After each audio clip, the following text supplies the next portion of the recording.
Hello and welcome to the Vita Weekly Update, where I take the news of the week and compress it into a bite-sized video. Picotto Knights, the free-to-play side-scrolling beat-em-up from the developers of Ragnarok Odyssey, will release in Japan on September 20. The same developer has also trademarked the term in the US, suggesting a US release is in the works, but nothing has been announced yet. The next version of the Vita Half-Byte loader was released, with the game being Monster Hunter Freedom Unite and its variations in other regions. The game was pulled down off the PlayStation Network as expected, and the files for the game to enable Homebrew were released, also as expected.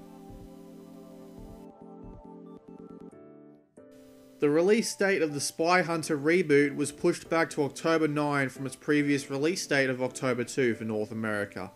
That is all. Let's Fish! Hooked On has been announced for a US release. The game, recently Japanese exclusive, has a character-driven storyline, a heavy anime style, an arcade-style gameplay but realistic fishing. No release date. Sony Canada announced today that they plan to bring the 3G-enabled PS Vita to Canada. Offered exclusively through Rogers, the two offered plans will be 250MB for $15 Canadian a month, or 5GB for $35 Canadian a month. The bundle includes free download copies of Unit 13 and Gravity Rush. No release date beyond fall for the Canadians. New Little King's Story was finally given a release date of October 2 in America. The game will be released in North America as a digital download only, while the Europeans and Australians/New Zealanders will get a boxed release and digital download on September 27.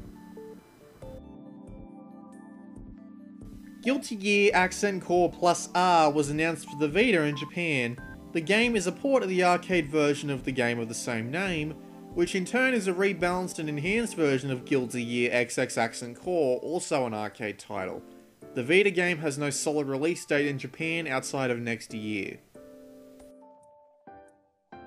Little Big Planet reviews have been released across the internet, and the general opinion seems to be extremely positive, with a Metacritic of 88 at the time of writing.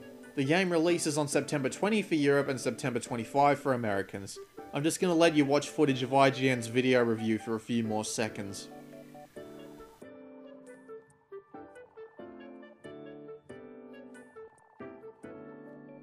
The game Equilibrium came out on PlayStation Network this week for European users.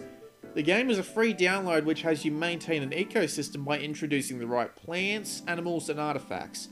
You can buy or sell these elements in player-to-player auctions or over Near or GPS. No details for a US release.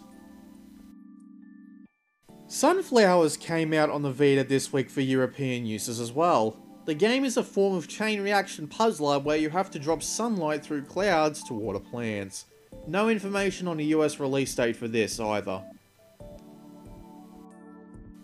And new this week for American PSN users is 21 new PlayStation 1 classics, with games like Harvest Moon Back to Nature and N2O Nitrous Oxide leading the way, although there is a lot of Sony's not-so-stellar sports library in there, and that's it for them.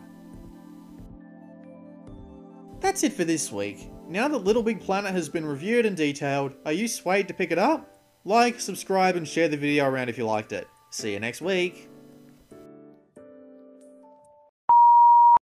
Guilty Gear XX Accent... Holy god, this title is long.